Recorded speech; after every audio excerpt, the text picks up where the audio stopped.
खबर शामिल करते हैं रावलपिंडी से। डिस्ट्रिक्ट रिपोर्टर फरूक अहमद की रिपोर्ट के मुताबिक कैंट के सीसीओ की जानिब से सहाफ़ियों के साथ नारवा रवैया इंतहाई काबिल मज़म्मत है।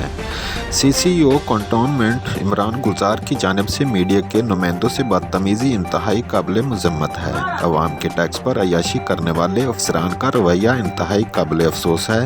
कंटोनमेंट की हदूद में सफाई के नाकिस इंतज़ामात पर अमले का किबला दुरुस्त करना चाहिए ताकि मीडिया से उलझना शुरू कर दें। आरसीपी का सीसीओ अपनी कारकर्दगी दुरुस्त करने की बजाय मीडिया पर बरस पड़ा सहाफ़ियों का रद्द-ए-अमल।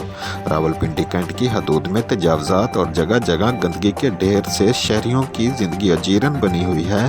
कैंट बोर्ड इंतज़ामिया तजावज़ात माफिया के सामने बेबस है और उसी तजावज़ात की वजह से रावलपिंडी शहर में सारा दिन ट्रैफिक जाम रहती है। नहीं सर, आप नहीं ऐसा ना बोले ना जी। सर आपने मीडिया को बुला के ये किस तरह आपका एटीट्यूड कैसा रहा है? सर देखिए ये बात, ये धक्के देना मीडिया को, ये कौन सा तरीका है? सर नहीं, ये बात आपने सारी गलत की है।